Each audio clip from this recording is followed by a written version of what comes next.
वाजपेयी अलग प्रधानमंत्री थे, वो भाजपा अलग थी। कांग्रेस ने पीएम मोदी पर साधा निशाना। कांग्रेस नेता जयराम रमेश ने रविवार को पहलगाम आतंकी हमले और ऑपरेशन सिंदूर को लेकर प्रधानमंत्री नरेंद्र मोदी पर तीखा हमला बोला और पूर्व प्रधानमंत्री अटल बिहारी वाजपेयी के नेतृत्व में कारगिल युद्ध के दौरान भाजपा के आचरण से इसकी तुलना की। 1999 के युद्ध के बाद 4 सदस्यीय कारगिल समीक्षा समिति गठित करने के वाजपेयी के फैसले का जिक्र करते हुए रमेश ने कहा कि वह एक अलग प्रधानमंत्री थे और एक अलग भाजपा थी। कांग्रेस महासचिव और पार्टी के कम्युनिकेशन इंचार्ज जयराम रमेश ने एक्स पर एक पोस्ट में लिखा, स्मरणीय है कि 30 जुलाई 1999 को भारत पाकिस्तान युद्ध समाप्त होने के 3 दिन बाद वाजपेयी सरकार ने 4 सदस्यीय कारगिल समीक्षा समिति का गठन किया था। इसके अध्यक्ष के सुब्रमण्यम थे, जिनके पुत्र अब भारत के विदेश मंत्री हैं।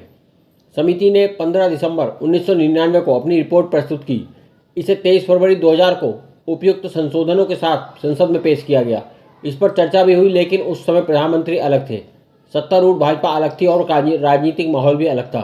जयराम रमेश की यह टिप्पणी पहलगाम आतंकवादी हमले और ऑपरेशन सिंदूर पर सोमवार को लोकसभा में तथा अगले दिन राज्यसभा में होने वाली विशेष चर्चा से एक दिन पहले आई है।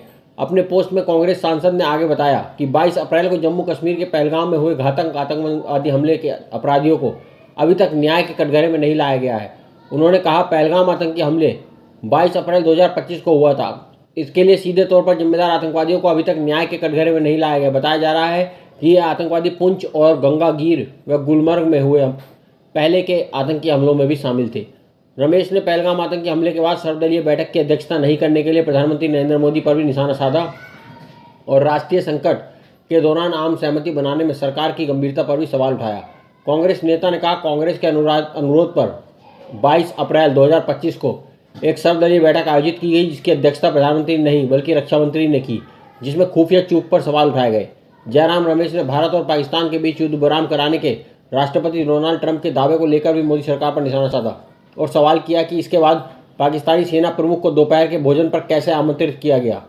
कांग्रेस महासचिव जयराम रमेश ने लिखा, 10 मई से अब तक राष्ट्रपति ट्रंप ने 26 बार दावा किया है कि उन्होंने भारत के साथ व्यापार बंद करने की धमकी देकर ऑपरेशन सिंदूर को रोक दिया था और दावा किया कि 5 लड़ाकू विमानों को गिराया गया है। उन्होंने पाकिस्तानी सेना प्रमुख के लिए दोपहर के भोजन की मेजबानी की, जो पहले कभी नहीं हुआ। अमेरिकी सेंट्रल कमांड के प्रमुख जनरल माइकल कुरिल्ला ने आतंकवाद रोधी अभियानों में पाकिस्तान को एक अभूतपूर्व साझेदार बताया।